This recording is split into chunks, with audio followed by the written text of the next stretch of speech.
Chile's president-elect, Gabriel Boric, requested Congress to be expedited on a pardon bill for the political prisoners after the social protests that began in November 2019.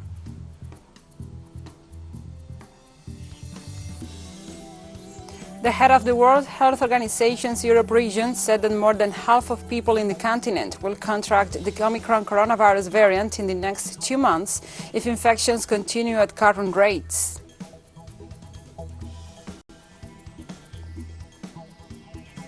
Kazakhstan President Kassym-Jomart announced the pullout of the Russian peacekeeping troops from 2 days on.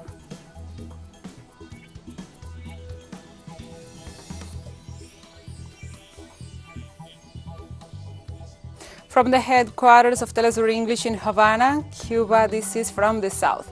I'm your anchor, Gladys Quesada, and these are the news. Chile's president-elect, Gabriel Boric, addressed before the Congress the pardon bill for the prisoners of the social protests that began in November 2019. In this sense, Boric stated that the best possible agreement is being pursued and that 2 votes are required from at least 2 of the right-wing senators to submit the request. The head of state emphasized his government is committed to establish a broad dialogue with all sectors, saying it is not about winners and losers, nor about one sector against the other, but the necessity to find unity and avoid tensions and divisions. The president also called on senators to solve this issue before the end of the month.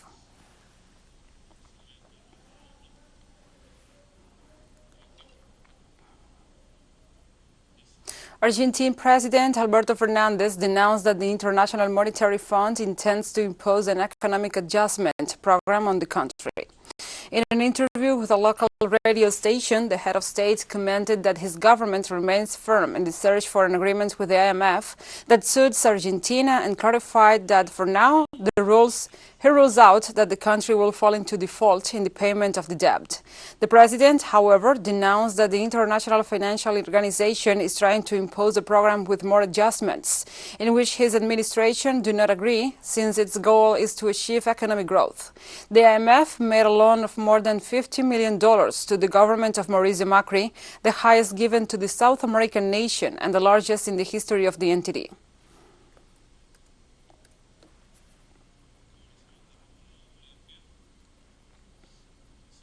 And this Wednesday will begin the trial against the former de facto president Janine Áñez and 9 others accused of the coup d'etat perpetrated in Bolivia in 2019. According to the Vice Minister of Justice, Jaime Siles, on Wednesday the order to open the trial will be issued, and in accordance with criminal procedure, in 45 days the oral and public stage of the process will begin. The case that will go to court this week is called Coup d'etat 2 and was initiated against Áñez for the previous actions she took as a senator before the constitutional disruption of 2019 for crimes as breach of duties and resolutions contrary to the political constitution of the state and laws. For these crimes, the Bolivian Public Prosecutor's Office is demanding a 10-year prison sentence for the coup leader.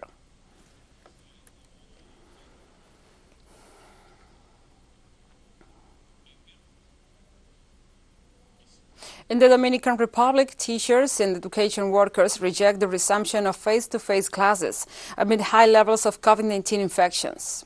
Various teachers' unions have pointed out that the measure announced by the government is not taking into account that the country is going through a 5th wave of coronavirus contagion.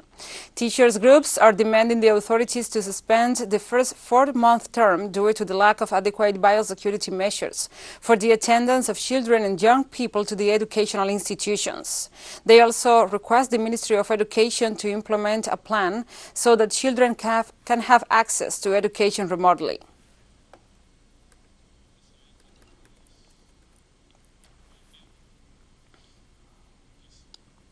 And 2 decades after the first detainees arrived at Guantanamo Bay, a group of United Nations experts urged the United States to finally close the site for unrelenting human rights violations.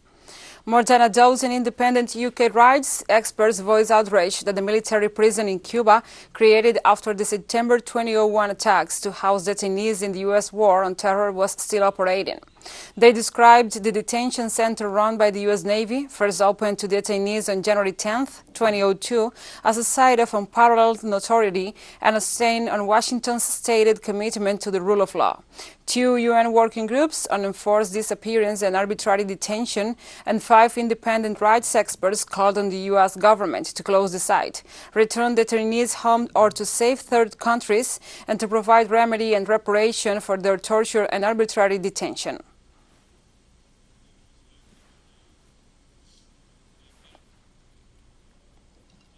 Now we continue in Nicaragua, where the ceremony of the President Daniel Ortega was held this Monday.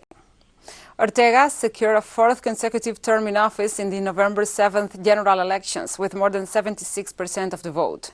The ruling Sandinista National Liberation Front also secured a landslide victory in November, increasing its parliamentary majority. The swearing-in ceremony this Monday took place in the Revolution Square, northwest of the capital Managua. Delegations from at least 21 countries, including heads of state and foreign ministers, attended.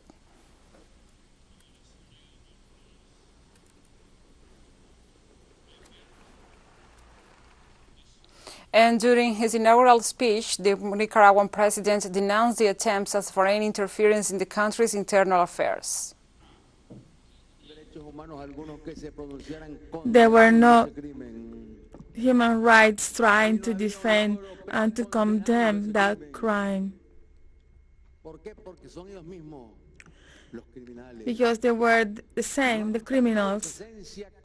They haven't lost the essence of being imperialist, and they do not realize that the peoples are not afraid anymore, they are not fearless anymore, and they fight today with dignity.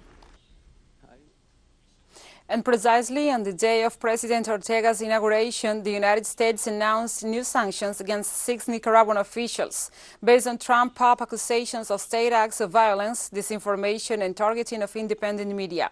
The U.S. Treasury sanctions targeted the Minister of Defense as well as officials of the military, the company overseeing telecommunications and postal services, and the state-owned Nicaraguan mining company.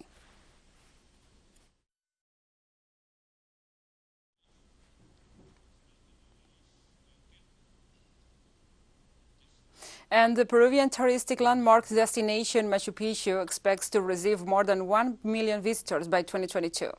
The Inca citadel of Machu Picchu expects to receive more than 1,111,000 visitors during 2022, according to forecasts of Peru's Ministry of Culture.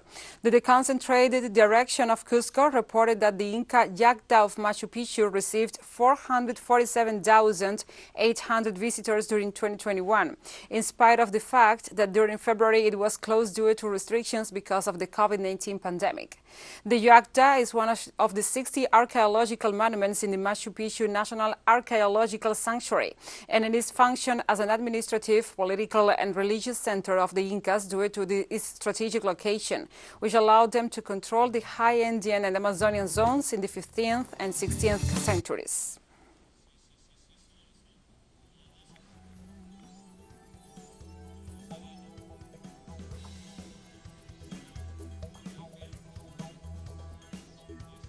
And we'll be right back after this very short break, so don't go away.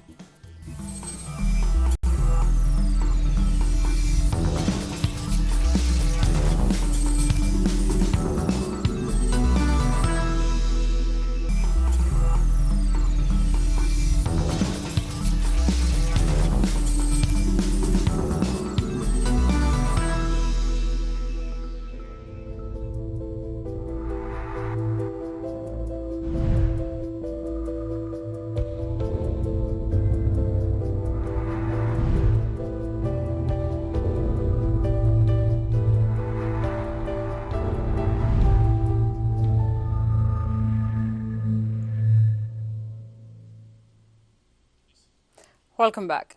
Mexican President Andrés Manuel López Obrador announced on Monday that he tested positive for COVID-19 for the second time.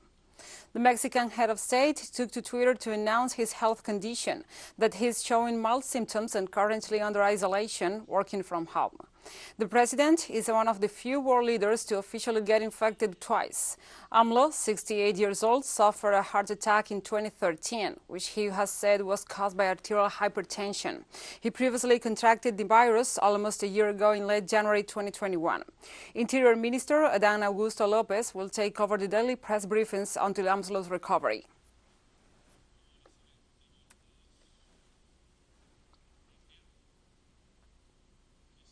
And Japan's Prime Minister Fumio Kishida said Tuesday that borders will remain closed to most foreign nationals until the end of February as the country sees a surge in COVID-19 cases.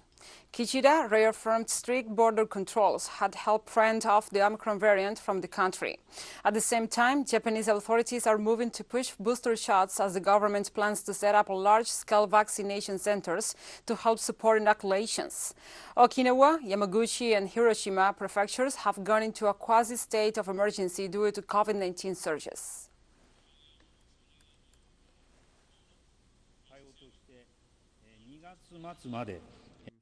Status of Omicron variant inside and outside the country is clear, and while taking necessary measures from the viewpoint of humanitarian and national interests, we will maintain the current framework of border measures until the end of February. From March onward, we will utilize the Moderna vaccines that we have secured this time for 18 million people to move forward for the general public.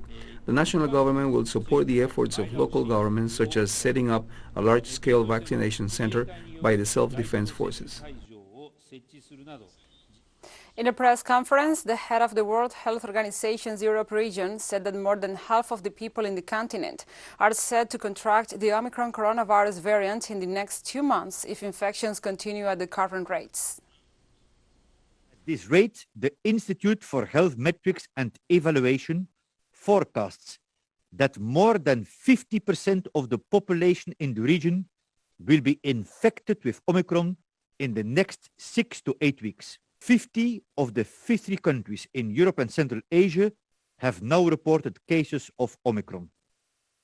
It is quickly becoming the dominant virus in Western Europe and is now spreading into the Balkans.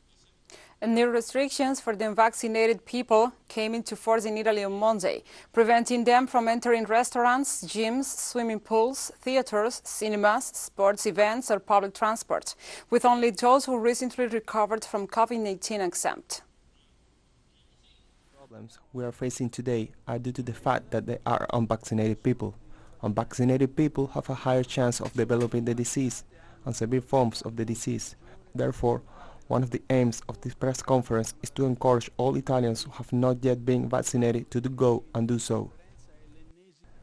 We want to be careful, very careful, but also try to minimize the economic and social effects, and above all, the effects on boys and girls who have been affected from a psychological and educational point of view more than others by the closures.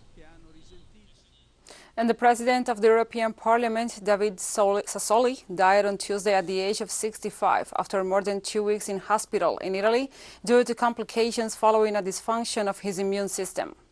He died at the Vienna Oncology Referral Center, the CRO, where he was hospitalized. His spokesperson, Roberto Quillo, said that the date and place of the funeral will be announced in the next few hours. After contracting pneumonia in September, Sassoli had spent more than 2 months recovering in his native country and had recently returned to political activity. However, on December 26, he was again admitted to an Italian hospital for serious complications following a dysfunction of his immune system.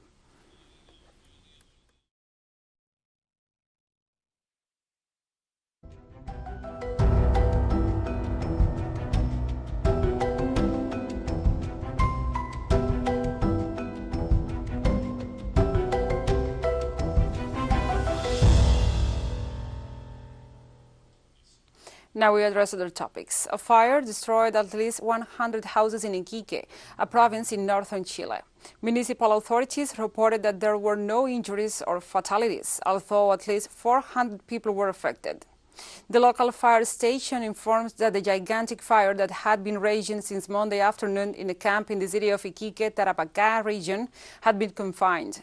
The authorities expressed that the irregularity of the urban development where the focus of the fire took place made its suffocation more complex, since it is a piece of land where there is a large concentration of houses. In addition, the emergency teams have had difficulty in accessing water due to the lack of basic infrastructure in this neighborhood, which delayed the containment of the fire.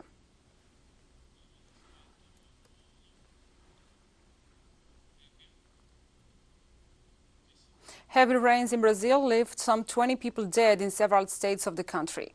According to weather forecasts, floods caused by heavy rains are expected to hit riverside populations in the north and northeast of Brazil. In this sense, it is known that in the state of Bahia, waters receded, leaving many destructions and 60,000 people homeless, without counting the 521 injured, 2 missing, and 166 municipalities declared in emergency. It is also expected that during the next 5 days, the center and south of Minas Gerais and the region of Gran Belo Horizonte will continue with rain forecasts.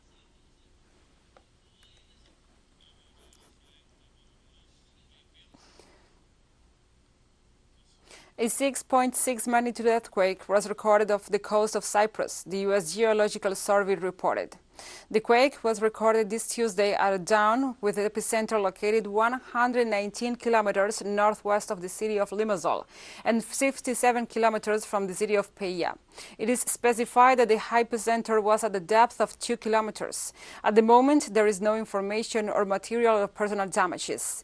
The earthquake was felt in cities of Cyprus, Lebanon, Palestine, Turkey, Egypt, and Greece, among other countries.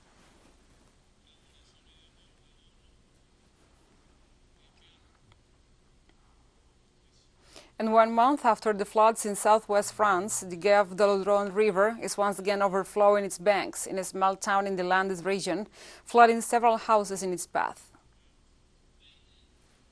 The Audron River overflowed a little less than France's flood forecast had predicted, to within 5 centimeters of the low range. But since it did overflow, it still flooded into the houses. We had one flooding in December and then now in January. So in the space of a month, 2 floods, yes, it's a bit tough.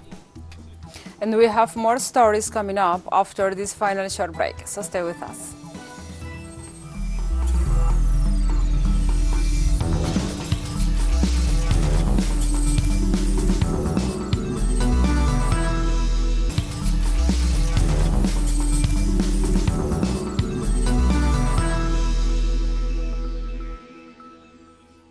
Welcome back. On Tuesday, Kazakhstan President Kassym-Jomart Tokayev announced the pullout of the Russian peacekeeping troops from 2 days on. The military contingent arrived in the Central Asian nation last week as part of a response from the Collective Security Treaty Organization, the CSTO, after Tokayev's request in the wake of violent unrest and alleged terrorist activities concealed in the protests. The Kazakh head of state also said the troops must withdraw in no longer than 10 days. After the deadly unrest resulting from peaceful protests due to fuel price rise, Kazakh security forces detained almost 10,000 people. The troops' withdrawal occurs after the constitutional order was restored, according to Tokayev, and in the face of the U.S. Secretary of State Anthony Blinken's accusations of Russia's meddling in the internal affairs of Kazakhstan.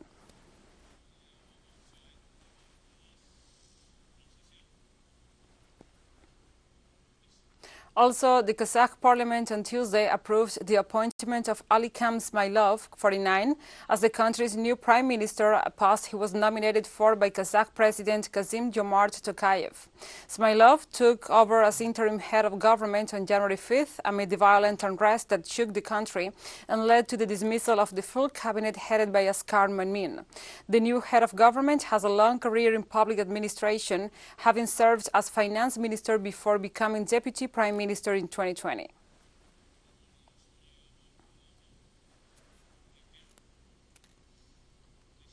The five-nation organization of Turkic states, of which Kazakhstan is a member, held an extraordinary meeting on Tuesday via video conference to discuss the situation in the country. Turkish Foreign Minister Mevlut Cavusoglu said his nation was ready to mobilize all of its means to help Kazakhstan. We, as the Turkish state, stand by Kazakhstan. We fully support Kazakhstan for the re-establishment of stability in the country. Peace and stability in Kazakhstan is not only important for our region and our organization, but for global peace. Kazakhstan has the ability, experience, and state tradition to overcome this crisis. From now on, we stand by Kazakhstan with all our means, and we are ready to mobilize all our means.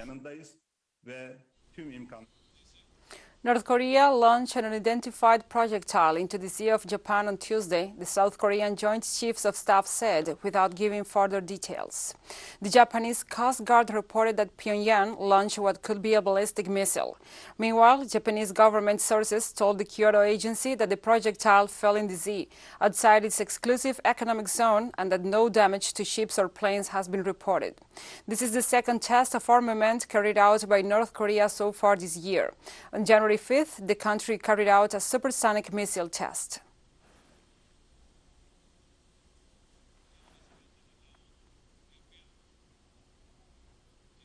And we have more stories. People are struggling to cope with the severe winter in the war-torn and cash-strapped Afghanistan. Recent snow in Afghanistan has left destitute families and homeless children facing countless cold and hungry weeks. More than 22 million Afghans are facing acute food shortages. Heavy snow started falling across the country on Monday, bringing new hardships to needy families who have little food to eat and no way to heat their makeshift shelters. The majority of people in Afghanistan do not have a central heating system in their homes and are largely reliant on the old-fashioned heating system, the wood stove, to keep their home warm in the mountainous country. Some shops have been closed as they have no good customers because of rain and snow. Shopkeepers said it is better to stay at home rather than open their shops in the cold season.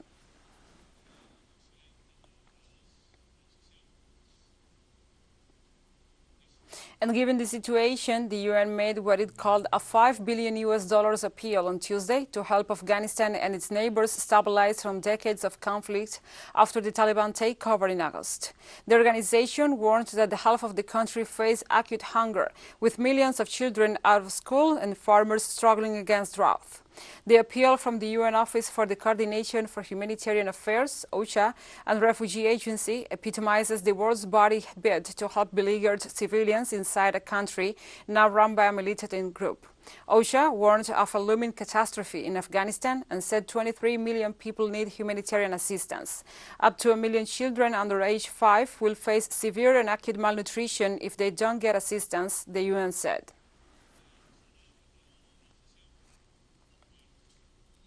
This is a stopgap, an absolutely essential stopgap measure that we are putting in front of the international community today. Without this being funded, there won't be a future. We need this to be done, otherwise there will be outflow, there will be suffering. 1 million children potentially suffering severe acute malnutrition. 1 million children. The figures are so hard to grasp when they're this kind of size, but 1 million children in Afghanistan at risk of that kind of malnutrition, if these things don't happen, is a shocking one. And we have come to the end of this news brief. But remember, you can find these and many other stories on our website at telesurenglish.net. And also, if you feel so inclined, please join us on social media for all the latest news. We are on Facebook, Twitter, Instagram, and Telegram. For Telesur English, I'm Gladys Quesada. Thank you for watching.